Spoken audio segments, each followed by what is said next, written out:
આપ જોઈ રહ્યા છો સ્પાર્ક ટુડે ન્યૂઝ। માંડવી તાલુકાના શિરવા ગામના શિક્ષકને સસ્પેન્ડ કરાયા હોય તેમાં વધુ માહિતી સામે આવી છે। શિરવા ગામની પ્રાથમિક ગ્રુપ શાળામાં ફરજ બજાવતા જ્યાં શિક્ષક હતા નીતા ડી પટેલ નામના શિક્ષકને સસ્પેન્ડ કર્યા હતા। છેલ્લા 3-4 વર્ષથી જ બિનઅધિકૃત રીતે ગેરહાજર રહેતા હતા।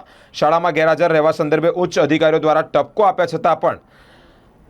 આપવામાં આવ્યો અને ઠપકો આપ્યા છતાં પણ સુધાર ન આવતા શિક્ષકને સસ્પેન્ડ કર્યા હતા। લાંબા સમયથી માંગ બાદ કાર્યવાહી કરાતા વાલીઓમાં આનંદ જોવા મળ્યો છે। અમને તાલુકા પ્રાથમિક શિક્ષણાધિકારી શ્રી માંડવીનો જે તપાસ અહેવાલ મળ્યો અને ઘણા સમયથી શ્રી નીતાબેન પટેલ એ એક સરકારી શિક્ષિકાને છાજે એ પ્રકારનો એમનો અભિગમ નહોતો।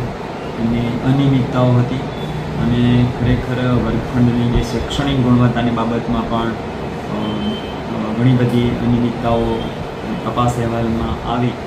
એટલે એના આધારે જે અમે વખતો વખત એમને નોટિસ પણ આપી અને સુધાર કરવા માટે પણ જણાવેલું, પરંતુ છેલ્લે આચાર્યશ્રીની જે રજૂઆત હતી એ પ્રમાણે કોઈ સુધાર એમના પક્ષે જોવા ન મળ્યો। એટલે અમને એકાદ વખત અહીંયા કચેરી દ્વારા એમને રૂબરૂ પણ સાંભળવામાં આવેલા હતા અને આખી પરિસ્થિતિની સમીક્ષાને અંતે અમે શ્રી નીતાબેન પટેલને તાત્કાલિક અસરથી સસ્પેન્ડ કર્યા છે અને એની નખત્રાણા તાલુકામાં ટ્રાન્સફર પણ કરી દીધી।